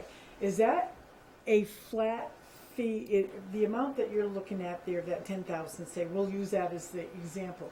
Is that a flat fee that they pay Caribou plus you get? These don't have the ambulance revenues in it. Into these figures. No. That's their contract. So all Okay, you're that's their seeing, contract. all you're seeing there is the contract price for the Okay, community. But like you've got $92 that it costs to go, and you get back $427. You get a revenue for No. I don't know how Dennis worked those out. He's got it based on contract price. That isn't revenue prices from the ambulance run itself. Okay, So that's the per capita for ambulance plus the fire. Yeah. plus fire. Yeah. But we don't get any revenue from fire. Okay, let me start over here. $92 it costs to go to Stockholm. And for each call, you get $427 in revenue. Right? Okay. On average. All right. Is that above and beyond the flat contract fee that you charge that town? That's only based on the flat contract That's fee. based on it. Okay. So we would make above and beyond that for. So which town are you looking at, John? Well, I was looking at the top one. I don't know if that's... What is that, Dennis? Stockholm and Township, 16.4. My question, the ultimate question I'm going after is, do you get paid for all of these? Is the town guaranteeing you, like if the insurance doesn't pay, if they're uninsured, if... The biggest majority of our unpaid calls originate in the city of Caribou. Okay, but if you have the ones that originate outside, that you've got a contract, I know, and I talked to you about a plan that I would like to think outside the box and institute on the next contracting for that, but there's very less than 0.5% outside. Most all of them in the other communities are for pay or insurance covered or okay. that's But is there any responsibility for the town if... not at this time. Only the 427. Right, only the contract. But you don't know on that 427, when you set a contract for a specific town, you're guesstimating what their average runs are per year, and that's how do you set the contract? Per capita. It's 11. Okay. It's based on a per capita fee. So Okay. Stockholm, the runs themselves was $10,000, just under $10,500 in revenue from the runs, not counting the contract. So how do you base the per capita fee if they're all different? We charge a per capita fee per community. Right, but I mean, like Caribou had an $81 per capita fee, right? Caribou doesn't pay any per capita Well, fee. no, but that's what you were showing down there on bottom, that it had $81. That was the average per capita with all the communities. Okay, so how come they don't all pay the same thing? They all pay this. $81. They all pay the same per capita price per person. They do pay all. If it's, the average is $81, they're all paying. No, they all pay a per capita fee. They pay $11.50 per person to be able to call Caribou Fire to respond. Okay, And that's based on their current population. That's not based off on runs. Right. That's based off population because the runs themselves. There's another bill that's generated per run. The community doesn't get billed for that. An insurance company gets billed for that. So there's an increase in revenue from the call itself. so who pays it if the insurance doesn't pay it, that call? Who pays that bill? Usually the person that incurred the bill. Like I said, there's very few outside communities that use a system without a means to use it. Most of those are generated in the city. Most of the no pays or no transports.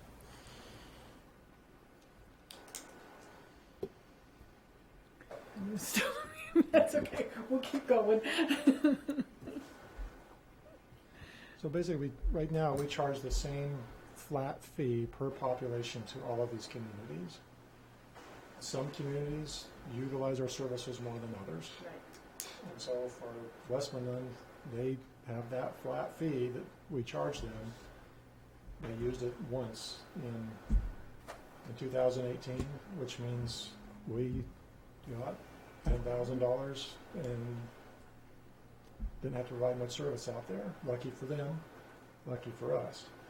If we have an accident out there and they,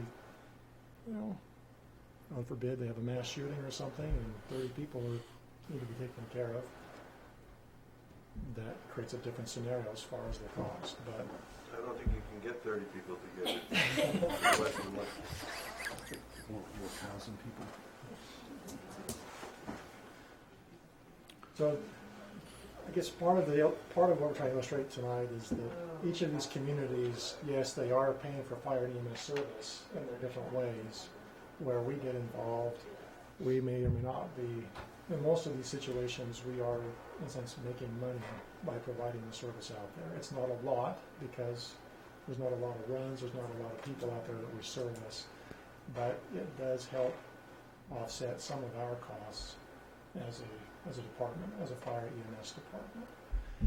But could we be asking them to pay more? I think that in talking with Chief, yes. When we look at how much we're paying per person, we certainly could go back and say we think we need to adjust that rate so that at least we can maybe flatten that fee out so everybody in the region is paying a very similar cost per person fee. The other piece, when I talked to you before, the Medicare or the main care bill did go through on the tails of a tobacco bill. I don't know how that ever worked out. So it dropped its original piece and it went on the tails of tobacco bill, which it's going to be funded now by a $1.50 increase on a pack of cigarettes and tax in November. I think it starts in November. I apologize. I think it's November. That's going to generate, just that $1.50 tax is generating $11 million for the state. The state is funding fully the main care reimbursement, which will generate another it's $10.4 million to the state of or $10.8 million. The state's portion of its 3.4, which last year that would have equated to just under $250,000 back in our pocket here. And just to date this year, it would have put 32.5 more in our revenues this year, and we're already 140,000 above where we were at this point in time last year. So that would have been an added piece that way, which is going to flatten out those lines. I've been asked to be on a working group right now. The hospital's already doing it. They do a 50-50 buyback with the feds. EMS hasn't been allowed to do it. We didn't know it existed for ambulance services, and it does. And what it does is the government splits your contractual allowances and pays you half of it in a lump sum check every year, which would equate to another $250,000 a year in added revenue that way. But the legislation needs to be written. It's no cost to the state, but they've got to have it in their legislative body. My philosophy is don't count on any government for anything. If it comes in, it's gravy. That's how I view it. I agree. I just got a couple quick questions because I guess the problem I'm having right now is the mere fact is that I am confused, and I get a sense that maybe Joan is confused, and that some others are confused, and we really have to work on some kind of a way to, you know that show, Smarter Than a Third Grader? I tell people they didn't let me on because I didn't pass the original test. So we got to dumb it down and get me to understand this. This whole thing started when the chart's going like this for 15 years, and all of a sudden the last 3 years it goes like that. And I was under the impression, and it's a moving target. This is kind of another thing, that it's a moving target on what is the problem. And I thought it wasn't because I thought it was because we weren't getting reimbursed for calls, for the cost of doing calls, and that's why we were so hopeful on this legislation to up it. So if that's the case, if we're not being reimbursed fully for the calls, regardless of what town, wouldn't you hope that there's no calls and everyone just sat there? Every town's Westmoreland. They don't call. They don't call. See, so all the charts and all the numbers, if we go with that premise that we're not being reimbursed, then my God, let's pray that nobody, and that includes Caribou, nobody, don't move. Everyone stay still and let's see what happens. You say you make money. I thought we had the impression, I thought we had the understanding that we are no longer making money in this thing. This is costing money. So we're not making money. My numbers do not match your numbers on what it costs the Caribou citizens, and that's why I sit here, to represent the Caribou citizens. I have my love and compassion for every one of those towns, but I'm here for Caribou, and I came up with $130 per person for Caribou for what it's. I'm basing it on the budgeted numbers, not where we are. I know we're a little ahead, and that's fine. Our expenses are a little ahead too, but that's fine. We'll wait for the Kazuntas based on the budget, and I include the capital expenditure line in my numbers, and I come up with 130. These are operating, so I suspect if I put the capital into that. Well, that's we'll what it probably costs. be- That's what it costs the Yeah. Caribou citizen. I'm sitting here from that point of view, and I fully understand the concept of these revenues that are generated by going to Bangor. If you were to just look at that enterprise alone and take everything else out, I suppose the debate of we're making money might fit. It probably We would. don't make money On going to Bangor? on transfers. That's what I mean. Yeah. That standalone identity, I guess I can to do that. And I'll say, and so I guess I like to go over the numbers and compare them to my numbers. I guess I like to fully understand this concept of what we say is we're not getting fully reimbursed. I'm not grasping that as well as I do. I will say that the last meeting we had, and the comment was made, the citizens of Caribou have come to expect us to have our own fire and ambulance department. And I couldn't agree more. I couldn't agree more. I'm not one of those that says, turn it over to somebody else. But I don't know if the citizens of Caribou are familiar with this 10-year history of what they're used to. And I don't know if they're used to if they fully understand the last 2 years. And I hope we can enter into a debate to understand these last 3 or 4 years without it seeming to be, I'm against anybody. It's great to say we're making money going to Bangor, but what does it cost to create that revenue? And you have to look at them hand in hand. So, but I'm confused too, a little, Chief, on how this is being played out. The big It's drop, I some- had to look. So we used to pay ourselves.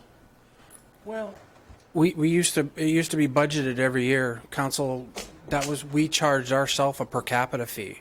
When Mr. Blees was here, he, in 13 or 14, that come out. That was a dramatic drop to revenue. Just in that piece alone. just sitting here talking to you right now, so if this chart's been like this for 15 years and you are telling me that there's another expense in those years' budgets that should have been added to that capital, that thing, that should have been added to that, that's great. What was it that year that we paid per capita? Because I do not want to, I want to compare apples to apples. Mm-hmm. I get that. So that's the kind of conversation I want to understand. I'm going to go in the limb here. There's people that talk about the Public Works Department all the time. Oh, we don't need this and we don't need that. And you've been through the ringer with the ambulance service and the fires from years and years. And there are a few people that are dealing with the police department. Not too many, but there are a few. They got to get home at night, like you said And earlier. you know what it is? And even though I might have a difference with you on the ambulance versus the van and all this stuff, you know what it all boils down to? Everybody's complaining about labor. Right. It's the same thing at Public Works, same way with the police department, I know. same way in your department. Your costs are labor. So whenever I hear that somebody is going out on a service call and you have to call someone in for overtime, I just say, that didn't help. I don't get it. It doesn't help.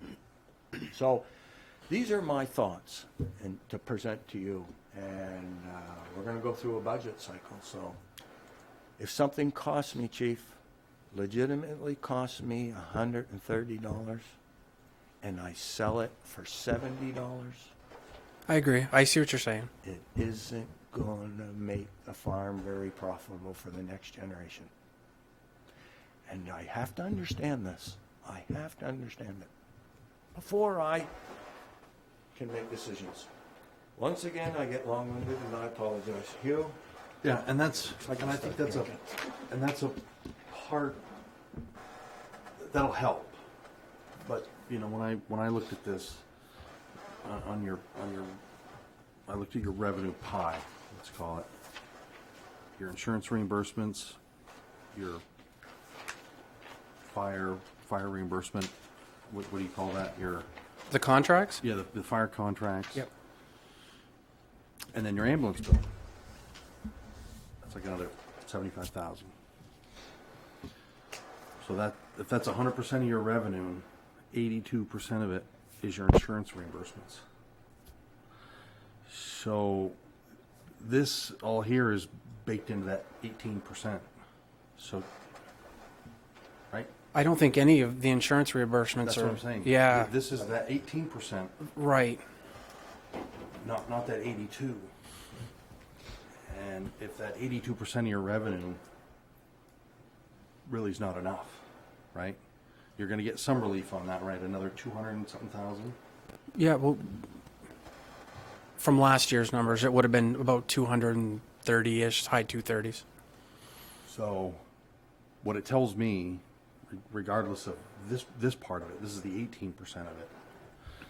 The 82% of it, it says we should do less. Because the more you do, whether it's transfers or you just lose more money. So we should be doing less to lose less. It's simple math. My only concern, and I understand that, but we spend $300,000 a year in overtime, and that's $900,000 in revenue. That's the part of it that's, I mean, the majority of the overtime comes from transfers. I mean, that undeniable. We do a lot of transfers. Fuel, even if you add fuel and wear and tear into that, it's still under that $900,000 mark. But like I said, I can show all that's historical data. I think So- the other concern, if I might, is that to do less would be, as Mayor Gahn mentioned, everybody goes into a bubble. And the majority of your non-pay are terrible people. Right. So you Absolutely. can't just not respond. I'm not saying it's an easy puzzle to solve, but Yeah. but like Mark said, it's an upside down hockey stick. It's going the other way fast, right? And when you factor in capital expenses for this year, it's gonna cost the taxpayers over $1 million this year, right?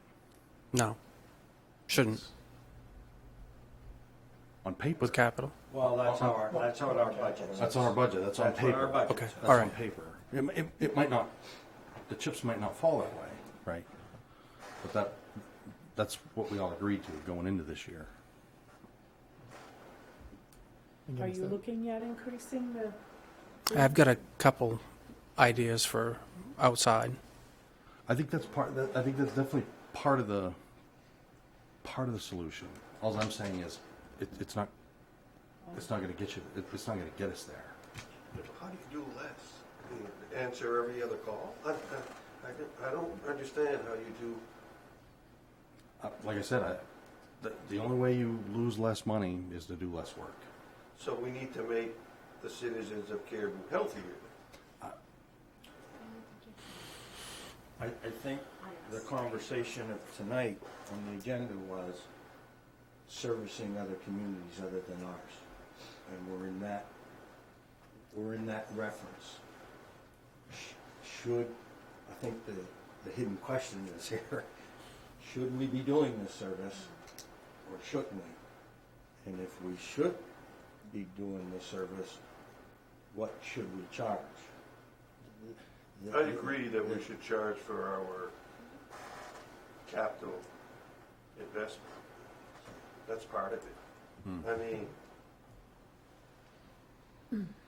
And then there's another, so then you come back to, okay, now we're talking about Caribou in itself. And how can we, you're right, it can't be less, but how can we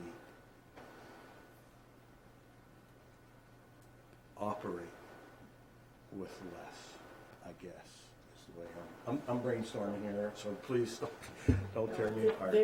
There are ways there too, but I think if we're going to continue to provide services for the other towns, and I don't have a problem with that at all, but I think that there needs to be more money involved as far as the service fees, and also a guarantee of some kind that if somebody does not pay for that call, the town will be responsible for it. That we should not be losing almost nothing. We should be losing nothing if we're going to. I agree. We need to make a few dollars on this in order for it to be worthwhile. So that's, I think, what we got to look at for these other towns and come up with something. Monroe, There you go. it cost us, we have a fee of $10 to go pick someone up, the insurance pays $8. You'd like to know where the other $2 is coming I from. want the town that we have a contract with, if they cannot collect that money from that person, that That they're $2. No, are you saying an insurance patient or a no pay? anybody, if we don't get. We can't enough charge money- beyond the insurance, so it'd have to be a no pay. Okay, well, whatever, a no pay or whatever, but we've got to, if it's illegal to charge beyond the, not, If you can't charge beyond the insurance. You're then charging that- me. But I have to pay $130 just, For a copay? and then when you come out and see me. Okay, I went down the wrong road. No, I should have stick with surrounding communities and not Caribou. Okay, yeah, no. And I agree, there needs to be some, I mentioned that before about a fail-safe with the community, that no matter what, we're being reimbursed our charges. We cannot lose money I agree. on a community or we don't service it. It's as simple as that. Yep, I agree. There's got to be something in place. So something like that, would we have to charge the community rather than the insurance and then have the community bill the insurance? If it's an insurance, we're going to get reimbursed. Well, depending on, right. If it's an insurance, we'll be reimbursed. If it's a no pay, the models that I've seen is they give them their ample time to pay, letters, follow-ups. If they don't pay within a certain amount of time, 90 or 120 days, whatever we decide on, the community is responsible for that bill in full. Something we can look at for that option. I know I'm just the clerk sitting here, but back in 82 to 86, when I worked for Exeter, we had ambulance service from the town of Corinna, and we paid to have that service annually, plus we had to pay, and we had to pay Corinna to provide that service. Plus, it was the town of Exeter that collected the payment for the ambulance bills from the users in Exeter. I was the one who did the paperwork. I did the billing. And if I couldn't collect, I took them to small claims court. So Corinna was made whole completely. They got a check from the town, besides their annual fee that we had to pay them. I mean, that was ancient history, 82 to 86, but that's the way we did it.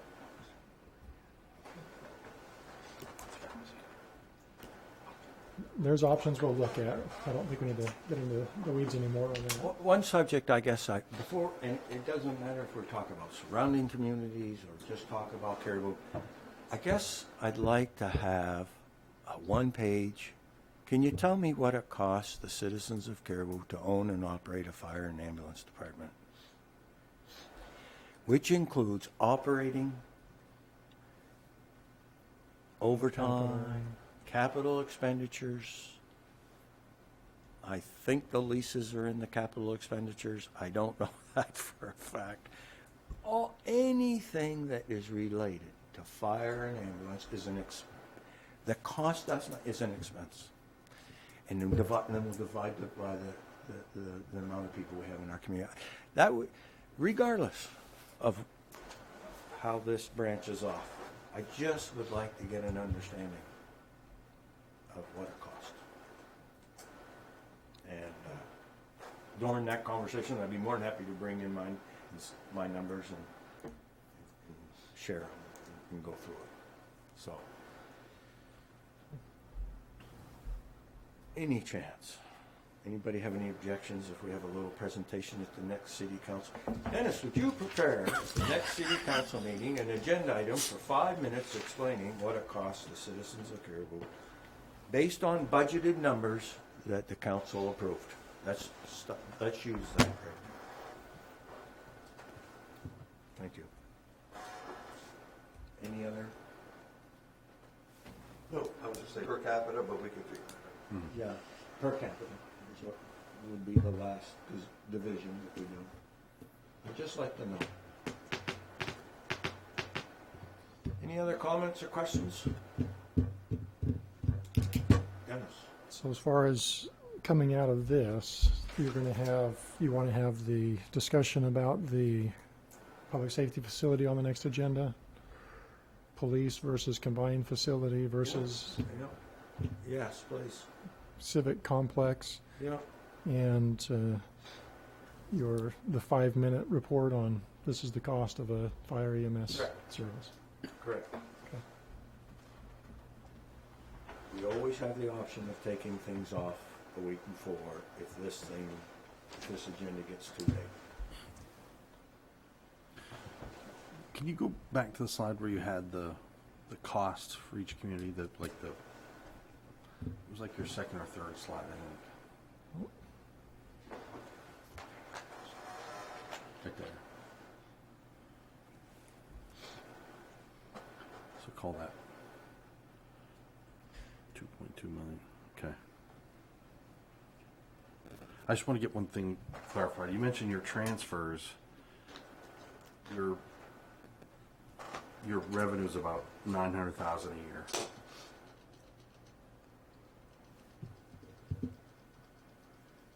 And the cost is $300. The over our whole overtime budget's about 300. $300. But that's about what you figure is the cost. To do those? No, To I. do the transfers. It'll be more than that. It'll be the cost of the people doing the transferring. That 300,000 is the people coming in to replace them. Is that correct? Well, yeah. I mean, you. Good point. Yeah. You'd have that. Plus, you'd have your fuel. You'd have to have fuel onto there. Well, I'm just trying to look at it as the portion of that 2 point. Oh. I'm calling it 2.2 million. Yeah. I mean, and I'm doing all transfers. So every transfer that we do nursing home transfers, we do facilities.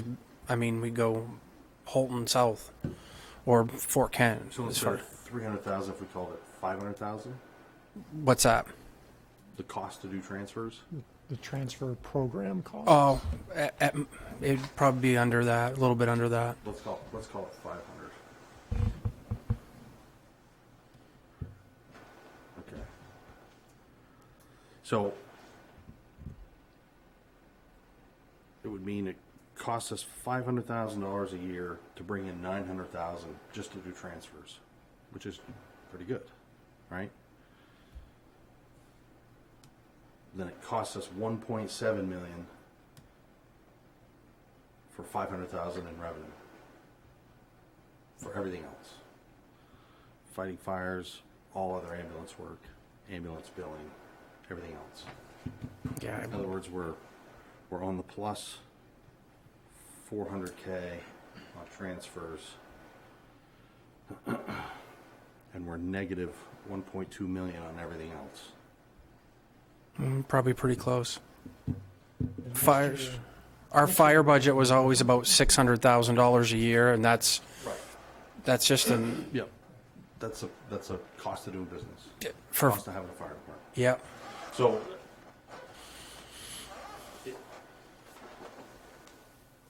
to me there's an answer in there in slicing all the different types of businesses that you oversee. Right? I agree. So Chief, I mentioned this.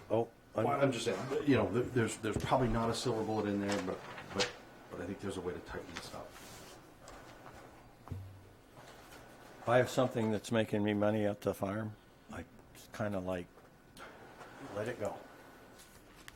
I separate it from the troubles that I have that aren't making money on the farm. And it'd be real nice at some future time if we could just see a budget on the transfers.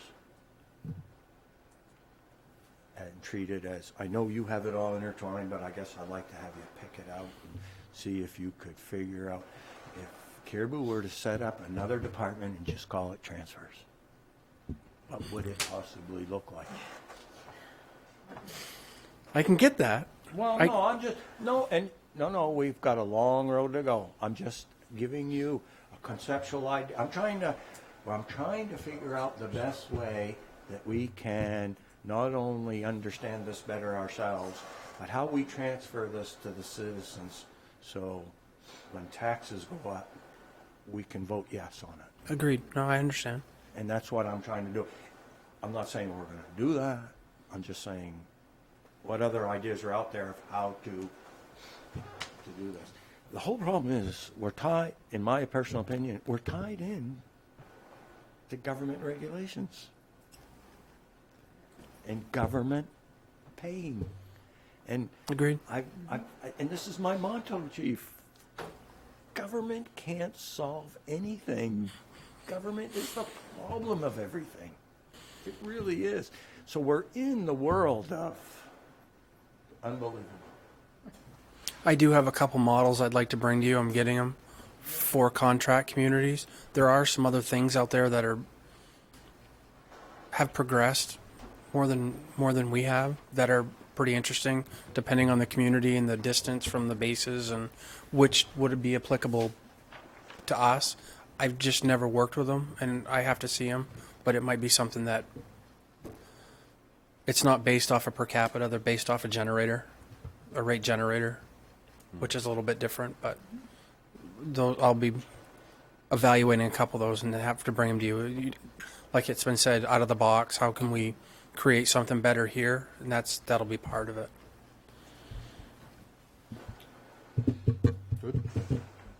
Anything else? Dennis? Anything else? Oh, I would like to. I'm sorry. I do have one other thing, if I may. No, you can. We were able to hire a young man, 22 years old, moving up here to start his family, start a life. He's alone. His parents are kind of reluctant about him coming to Caribou, Maine right now, but he's coming up here for the quality of life. He's always had friends in northern Maine, and he's excited to start once we get his license worked out. He was able to come on board, fully ready to go. No training required. He's a paramedic, firefighter too, hazmat. So he'll hit the ground running after we go over our stuff in the station. So very little on that side. At some point, I'd like to bring him so you can meet him. He is a nice young man. Christina needs to sit down with him and find out why he wanted to come up here. I thought that tonight. What a perfect person to put to interview on there. Where's he from? Wyndham, Connecticut. That's right. It was 7 hours. His first comment to me once he starts work is he'd like to get a vehicle with cruise control to see his parents because his truck didn't have cruise control. So that was real nice. The ad that we had on the internet for our history books was blasted all over southern Maine on WABI, WLBZ on their news. They picked it up as something. So they picked up the newest one. The guys made another one. So that's being branded all over southern Maine too. And we're getting ready to reorder books again. So That was an awesome book. it's Scott Michaud put it together, and he really did a good job on it. Thank you. Sorry. You, Jason. Anything else from the council tonight? Well, if not, Chair will entertain a motion to adjourn. Second. Moved and seconded to adjourn. All those in favor? Motion carries. Thank you very much for attending. And